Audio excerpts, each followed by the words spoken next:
Executive communication isn't just about visibility, it's about influence, trust, and the psychology behind how leaders shape perception.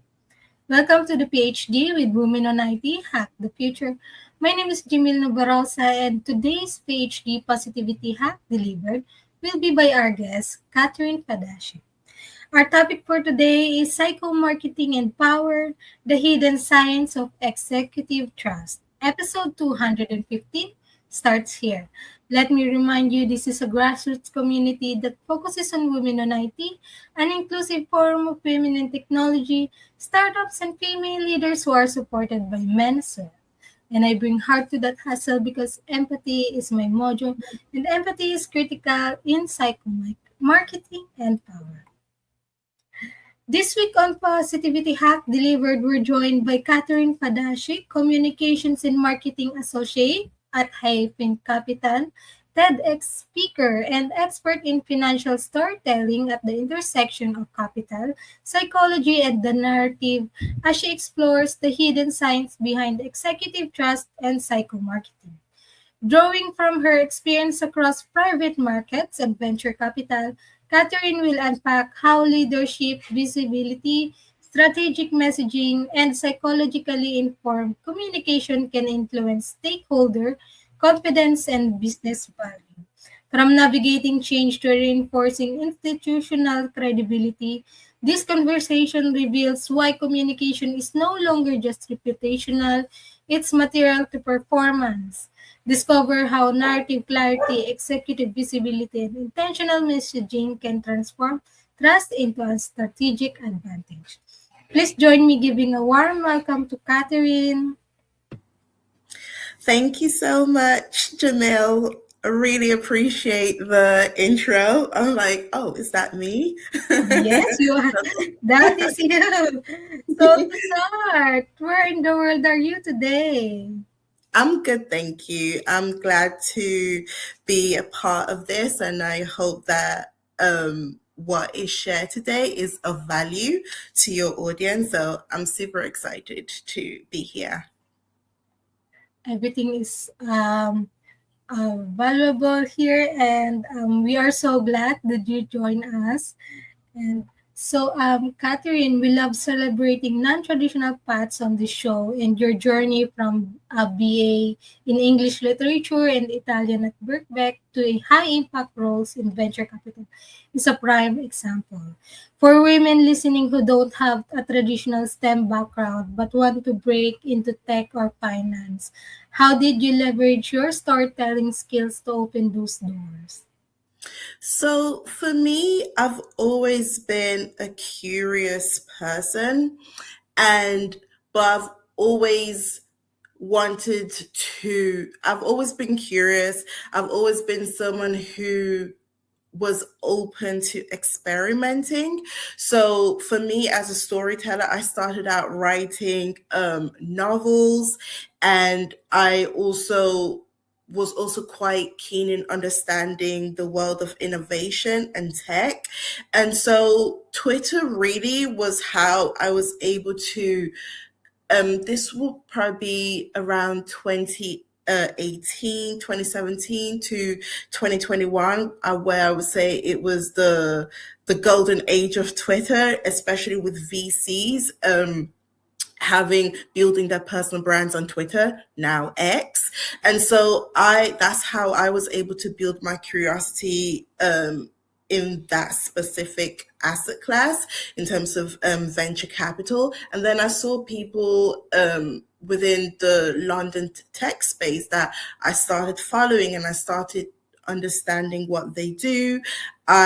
So for me, it was more about understanding how I could penetrate that that ecosystem, because I found it so exciting to be able to be at the forefront, to have a front row seat at the innovations that are going to influence the way we work, the way we live, the way we play. And I just felt, okay, is there a way that I can, I don't come from a traditional STEM background. I did English, I studied English literature and Italian at uni. So, but I also, I've always been passionate about storytelling. And so I thought, how could I merge my passion for storytelling, for words, for, world building and painting a picture with words, essentially, and also being part of this exciting ecosystem, being part of the future. I think that's what it was for me. I wanted to be a part of the future. And so for me, I came across an internship that was, because during that time, I was looking for internship within publishing, but also within the venture capital space. And I ended up finding an internship for marketing and comms at an early stage VC company that primarily invests in B2B SaaS companies within Europe. And I applied, and that was my first door in to VC. So, and then therein I saw, okay, founders need help being seen, especially at an early stage where, they're raising capital. And so I really was able to lend, my skills in doing that. So that's essentially how I was able to, get in through an unconventional way. It's really just thinking about my skill set and how it could be a value of, the space I'm trying to enter. As a TEDx speaker, you command the stage beautifully, but many of us Thank get you. many of us get heart palpitations just speaking on a weekly Zoom call. For those of us who get absolute stage fright just presenting in a, let's say, weekly call, what is one psychological trick you use to calm your nerves and deliver a high impact narrative? You know, I get heart palpitations too. Like I think honestly, I think it's a common thing for people who don't necessarily you know, they don't necessarily enjoy public speaking. This is something that I'm still trying to hone in every day. But I would say one psychological trick for me, which actually one of my colleagues was the one that first mentioned it to me. It's the idea of converting that anxiety into excitement. So instead of feeling like, oh, I'm so anxious about presenting to this group of people, da da da, in your head you think, oh, I'm super excited, like I'm super excited. And shifting your mindset in that way, honestly, I feel like the times that I've actually done that, I've seen the difference. It's about converting energy. It's about converting that anxiety into like, oh, you're scared about messing up, but then converting it into like, no, like you want to be here, you deserve to be here, and you're going to be amazing, and like you're excited, you can't wait to be, presenting to your audience. So yeah, I would say convert anxiety into excitement. Convert, excite, yes.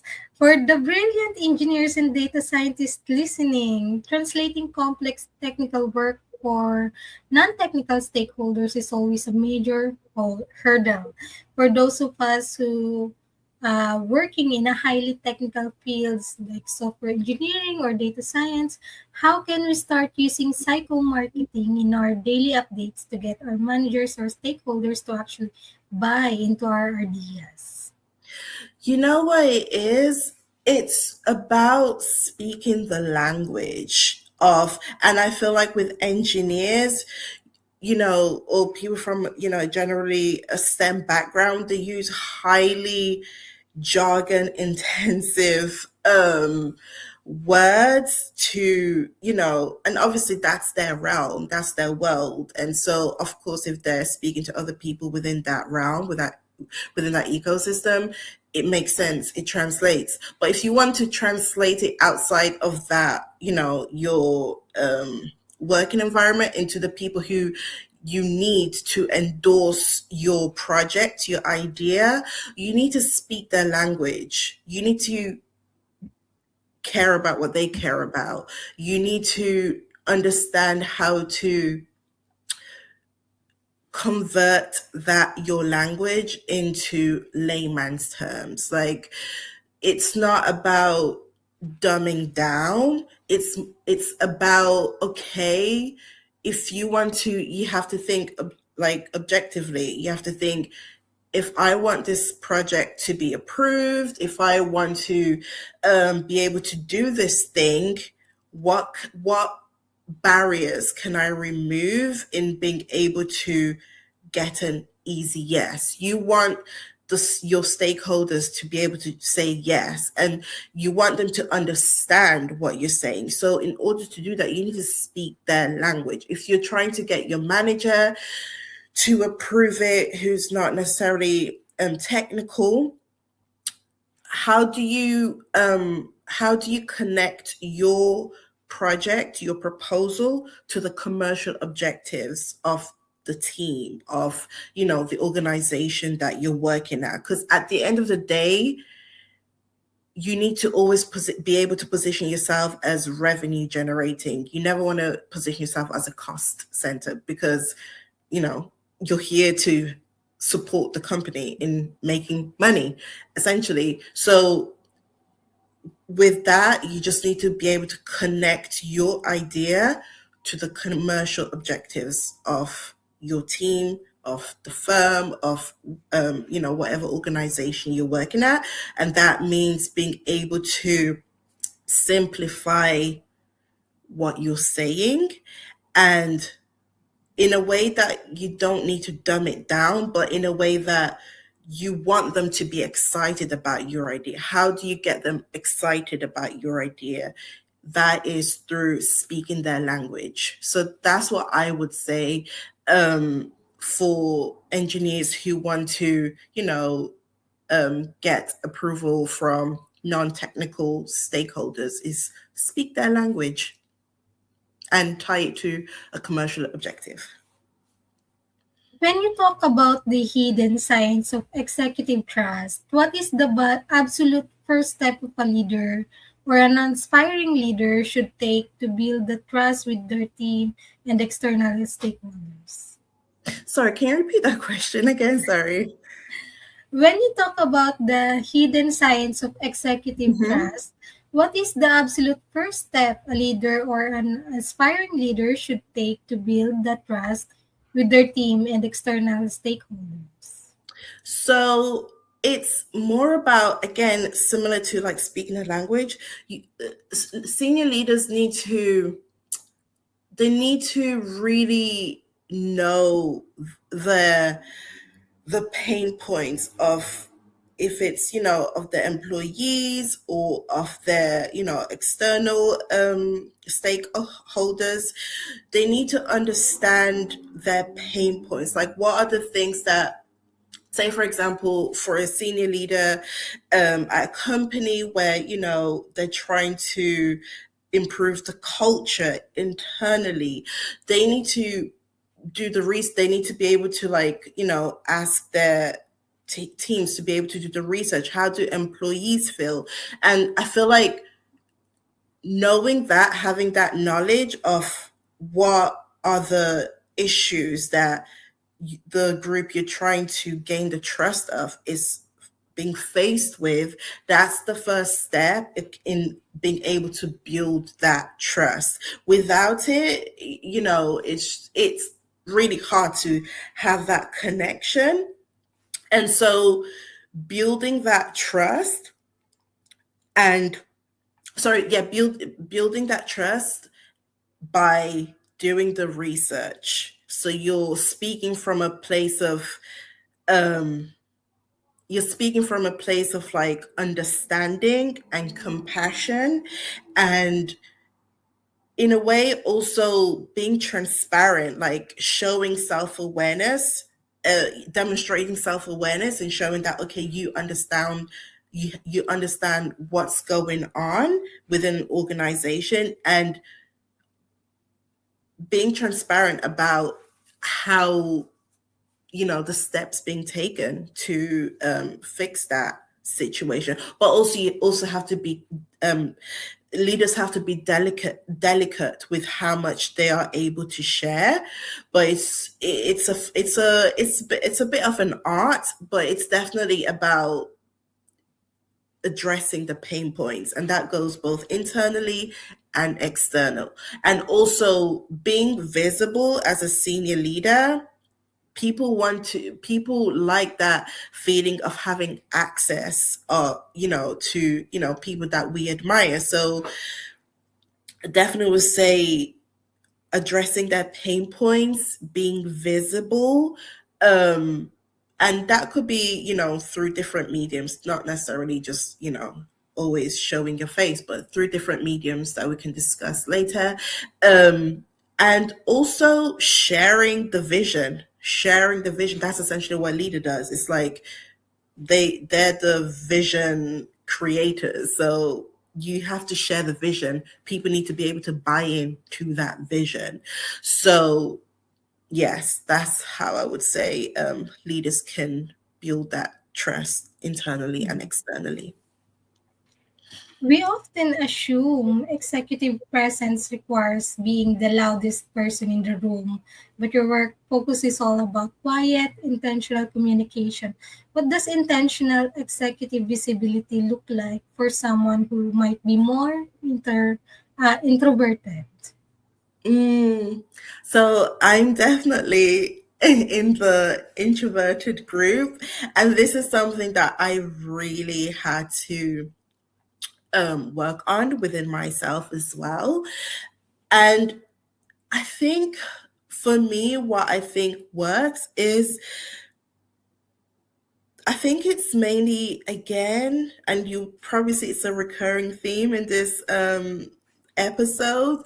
It's definitely it's definitely being able to connect to people's, like, understanding what people care about, and then using that as a baseline to, okay, show, being able to build your brand, or being able to show how you can be of value to them. I think that's, sorry, I don't know if I'm answering the question correctly. Can you just repeat it so I can make sure that you're answering correctly, that I'm answering correctly? What does intentional executive visibility look like for someone who might be more Yeah. introverted? Yeah, so that's exactly what I would say. Intentional visibility. It's not pressuring yourself too much. And I think it's it's more about showing that you can. So whichever group, ecosystem, space, team that you're trying to, increase your visibility within, start with who you are and your skill sets and your knowledge base, and connecting that to the pain points of others, or really being a good listener. That's what I would say. And I think for a lot of introverted people, I would say that they tend to be really good listeners.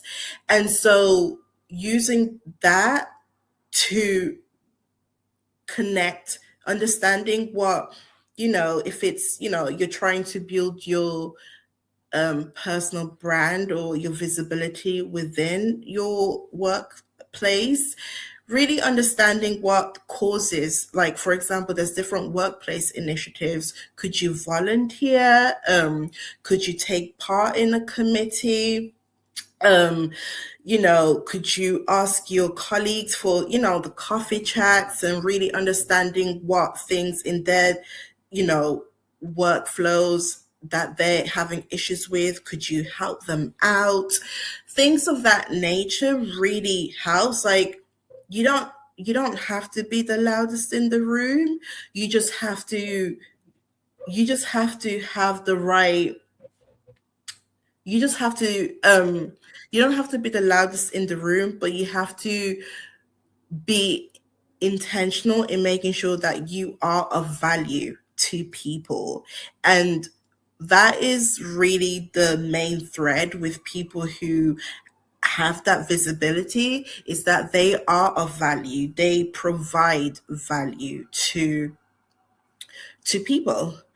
Um, so that's what it is about, being a good listener and leveraging that to connect to their pain points and trying to add that value to them. And then slowly but surely people then start, oh, you're the you're the person that helped them with this, and you don't know how that could like help broaden their network, and then they become the go-to person for that specific thing, because they've consistently built that brand of being that specific thing problem solver, if you like, if you understand what I'm trying to say.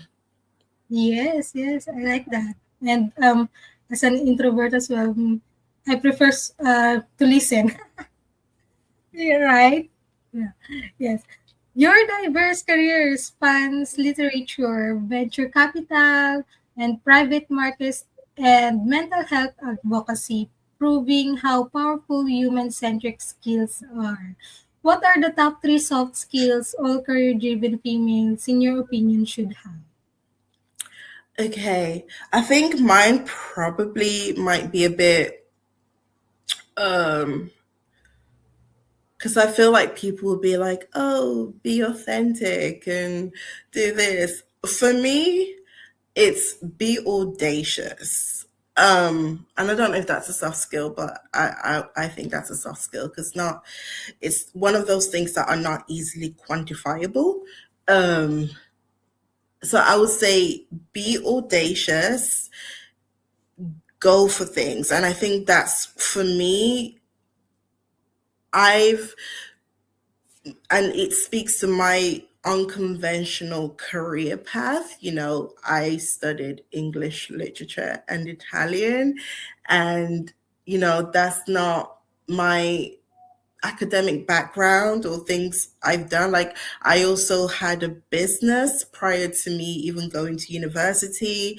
And so I've just always experimented, and that served me well, because I bring all those experiences and I bring them into whatever thing I do, and I continuously open myself to new experiences, because it it means that I can connect with different groups of people. I can connect with different in you know I'm yeah, I'm qualified to work in different industries as well, because I allow myself to be um I allow myself to be flexible to different experiences. So that's what I would say in terms of um to your question about how I've allowed myself to, being able to do different things. That's a new one, but I like it. Be audacious. Yes. Hmm. That's a And new one. also, sorry, and one more thing, again, it goes back to what was said earlier. Be a good listener. Listening, honestly, helps so much.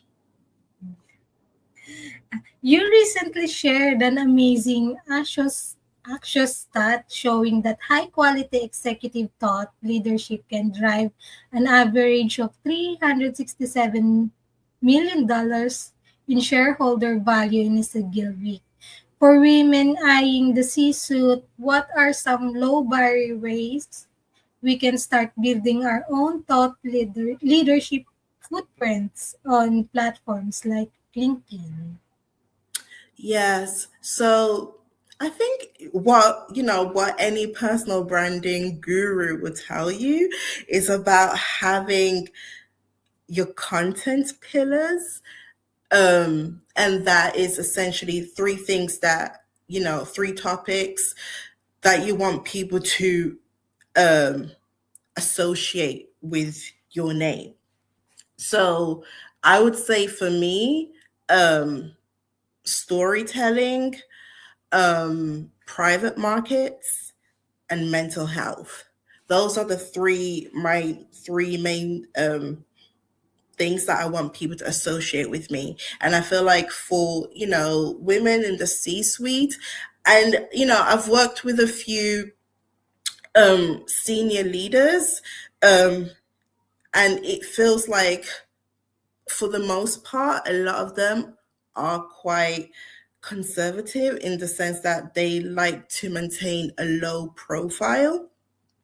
And I think for many of them, and I think we also have to put the context of, for a lot of people, the people in the C-suite at this stage in their life, they've built that track record in their industry, so they're able to, if they wish, have that low profile. But I think in this current era, in terms of, the job market as well, and people really fighting to, show their value to employers or in their industry, or to open up to new opportunities. If you want to do that, you have to really think about your content pillars. And on LinkedIn, honestly, you don't pressure yourself. I think it's more about consistency than, it's more about consistency than actually like the number of outputs. So I would say for a woman in the C-suite, even honestly, even if it's like 2-3 sentences of like a panel that they went to, a conference that they went to, or if it's, them sharing a tip on, or on something that has helped them in their own career. There's so many people on LinkedIn that I follow who literally do that.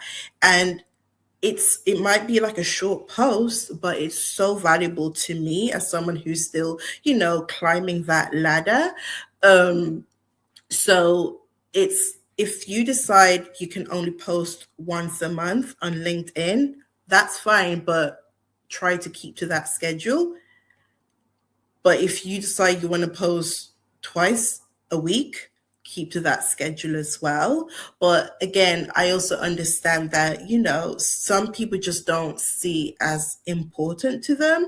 So I guess it also depends on what they see is valuable to them. But if they definitely want to attract opportunities, I think that consistency is the main piece of the puzzle with LinkedIn. Yeah. Having worked closely with early stage companies at premier venture capital firms like Antler and Nauta, I hope Mm-hmm. Nauta Capital, you have sat right at the intersection of talent and execution. What advice would you give to females to help them advance their career or start an entrepreneurial journey? What advice would I give women who want to start their entrepreneurial journey?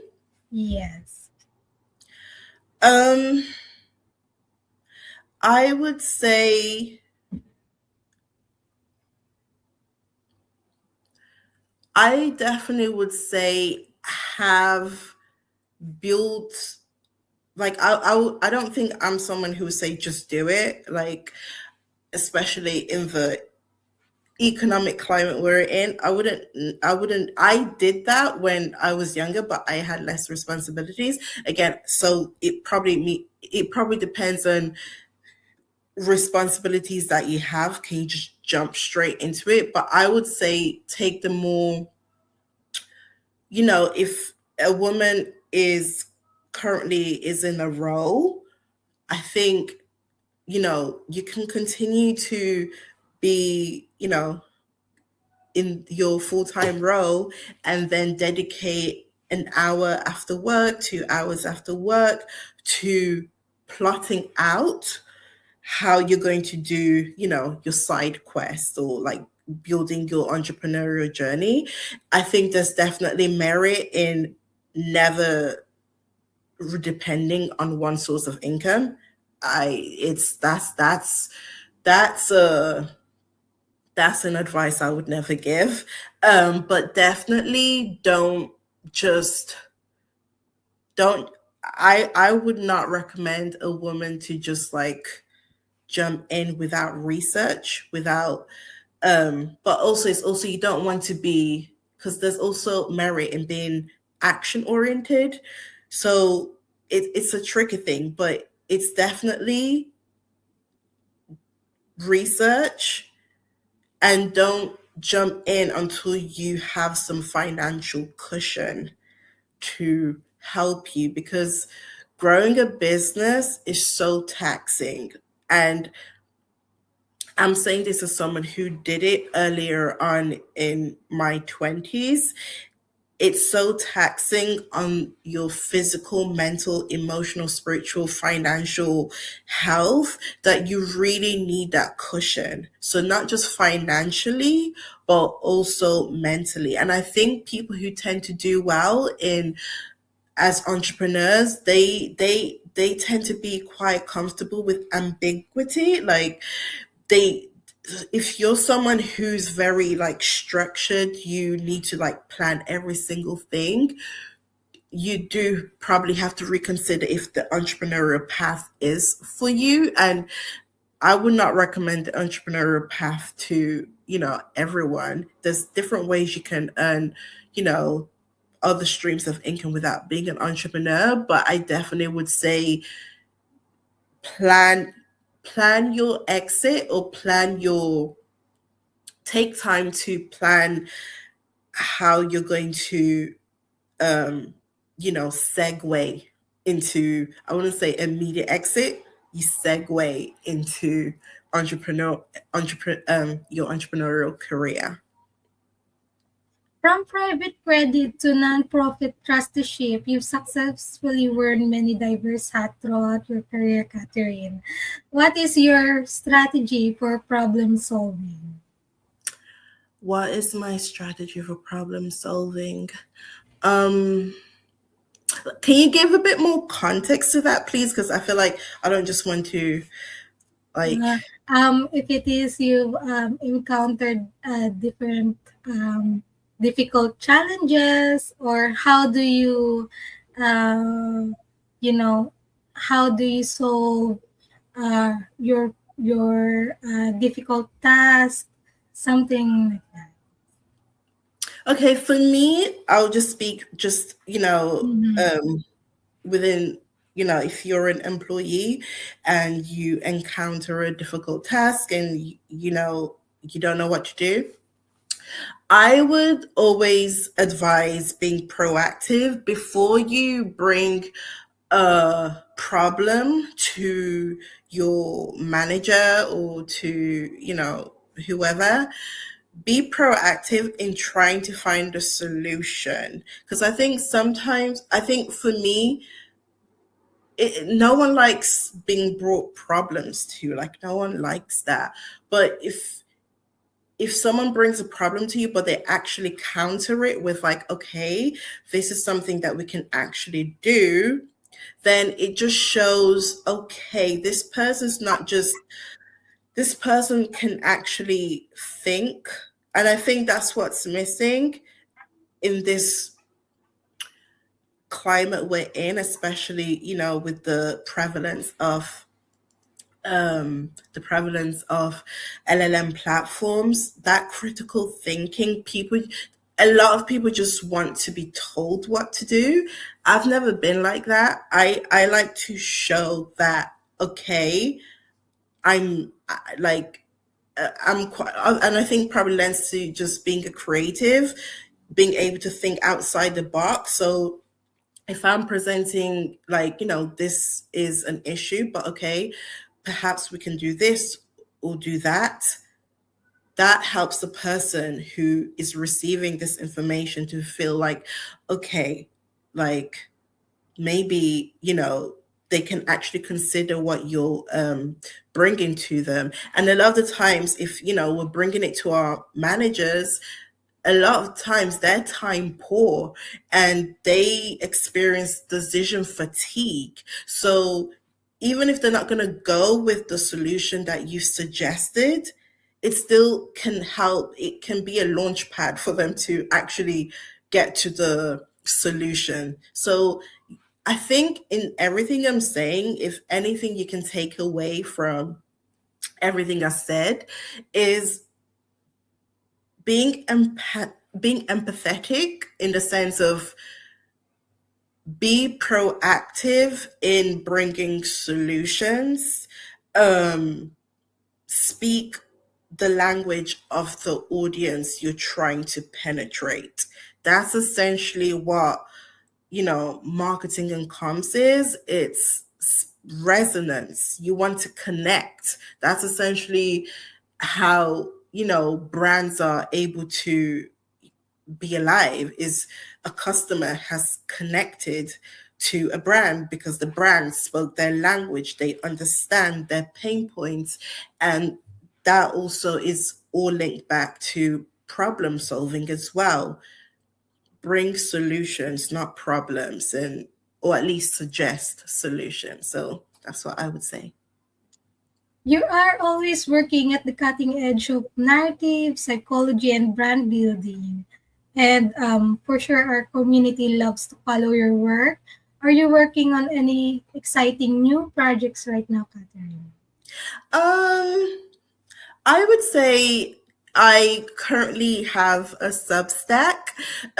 It's called Catherine's Confessions. I can share it with you, after this session. But that is, something that, I'm preaching to the choir. I also am trying to build that. I'm trying to build that as well and share the knowledge, because anything I do, I always want to, share knowledge. But it's so my Substack is more about, questioning our reality, and that it's more questioning, life as well, but also my experience, working within the private market space. So I'm someone definitely who likes to question things as well, and just try to see if there's any holes that haven't been filled. And so it's an invitation to question. I think that's what my Substack is. So Catherine's Confessions, I'd like to plug that. But yeah. And we will uh, we will post that in our comment section. So if anyone in our audience follow that link. And as we are going to towards the end of our show, hindsight is always 2020, especially when it comes to the books that shape our thinking. What is the number one book you can sit and think, oh, I wish I read before I started my career? Okay, so this book was recommended to me by one of my mentors, and it was at a time. I'll share the name of the book first. It's called Who Moved My Cheese by Spencer Johnson, I believe. And this was a book that was recommended to me in 2024, by one of my mentors. And it was at a time when there was a lot of transitions happening, and I think that's what anyone that's entering the working world or in the corporate space, especially in this climate we're in where there's so much uncertainty, this book basically explains the importance of being able to be agile, being able to evolve, and not be too comfortable in any one situation, but like always having your antennas out there and like, okay, what can I do to really protect myself from all these changes, and not be not be the one that, gets left behind when, changes happen. And because you haven't built a moat, you haven't thought that far ahead, you've become at a disadvantage. So that book, honestly, you could read that book probably within an hour, but it's so powerful. And it's classic. So that's very, very good. Let's imagine that you could meet anyone in the world for a private breakfast. Who would it be and where would you choose to meet? Okay, so I would love to meet Dr. Ngozi Iweala. She is the ex she's a former finance minister of Nigeria, and she currently is at the WTO. And I think her career trajectory is just so phenomenal. Where I would actually love to have a private breakfast with her, it'll be in Zurich. Switzerland is like one of my favorite places in the world. And I would just love to just really understand how she's been able to reinvent herself throughout her career, like as a former finance minister, working at WTO. She's held several senior leadership positions. It's just amazing how it's just, and I think that's why it is. I feel like sometimes people focus too much on like gender politics, but it just seems for her career trajectory, she's just done it like because she can. Like there's nothing about, oh, like she's the first woman to do this. It is no, it's just she's done it. Like she wanted it, she did it, she worked for it, she is. And I would love to have that conversation with her and just understanding like, her career trajectory. We all have those short phrases or mantras that get us through the tough days. Can you please give us your favorite life lesson quote? Oh my gosh, for me as a Nigerian, I would say in this life, have audacity, because you realize that there are so many people who are incompetent at what they do, but they are in the position that you want to be in. And it's because they were audacious. Like, they put themselves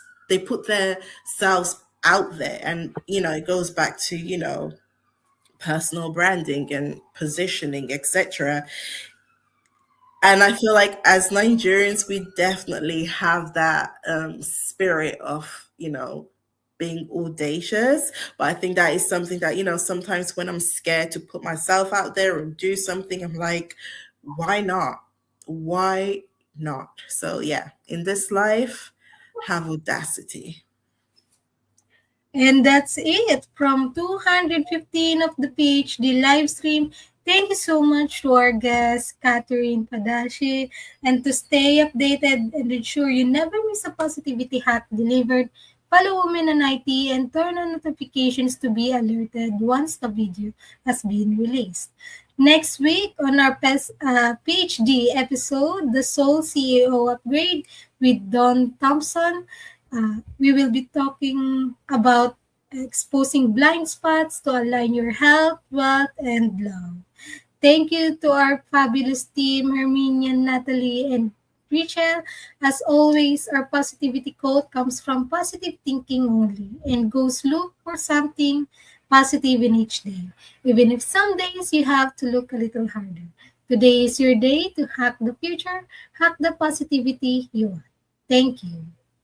Thank you so much, Jamil, for having me. This has been such a delight. And thank you to the team as well behind the scenes. Thank you so much. Thank you.